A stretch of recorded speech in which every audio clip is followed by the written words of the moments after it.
স্বামীর কথা মানতে পারে না, যে স্ত্রী স্বামীর সামান্য অভিমান সহ্য করতে পারে না, যে স্ত্রী স্বামীর মত অনুযায়ী চলতে পারে না, আমার মনে হয় তাকে স্ত্রী বলা যায় না। কেননা একজন নারীর সবচেয়ে বড় সৌন্দর্য হচ্ছে, একজন স্ত্রীর সবচেয়ে বড় গুণ হচ্ছে সে তার স্বামীর মতো করে নিজেকে মানিয়ে নেবে। হ্যাঁ, ব্যাপারটা যদি এমন হয় স্বামী শরীয়ত বিরোধী কোনো কিছু বলতেছে, স্বামী জুলুম করতেছে, অত্যাচার করতেছে, এরকম ঘটনাও ঘটে, এটা ব্যতিক্রম হিসাব। কিন্তু স্বাভাবিক একজন পুরুষ মানুষের যে তবিয়তগত স্বাভাবিক রাগ রয়েছে, অভিমান রয়েছে, এগুলো একজন স্ত্রী ওগুলাকে আগলে নিবে, ওগুলাকে যত্ন করবে, যত্ন করে স্বামীর রাগকে, তার অভিমানকে আস্তে করে ঠান্ডা করে দিবে। এটাই হবে একজন নারীর সবচেয়ে বড় গুণ। আল্লাহ হাবিব সাল্লাল্লাহু আলাইহি ওয়াসাল্লাম হাজারো মানসিক পেরেশানি, হাজারো অনেক ধরনের কাফেরদের চক্রান্ত, এগুলো সব শেষ করে আল্লাহ হাবিব সাল্লাল্লাহু আলাইহি ওয়াসাল্লাম যখন ঘরের মধ্যে আসতেন, রাসূল সাল্লাল্লাহু আলাইহি ওয়াসাল্লামের স্ত্রীরা এত চমৎকার আচরণ রাসূলের সাথে দিতেন, আল্লাহ হাবিব সাল্লাল্লাহু আলাইহি ওয়াসাল্লাম সব মানসিক পেরেশানি ভুলে যেতেন। খাদিজাতুল কুবরা রাদিয়াল্লাহু তাআলা আনহার ব্যাপারে দেখেন, আল্লাহ হাবিব সাল্লাল্লাহু আলাইহি ওয়াসাল্লামের উপর যখন কাফেররা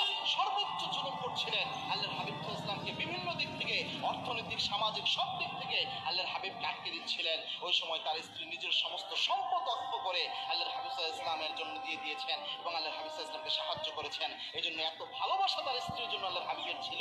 আল্লাহর হাবিব বলতেন, আমার খাদিজা যদি জীবিত থাকতো, কশ্চিন কালেও আমি দ্বিতীয় বিয়ে করতাম না।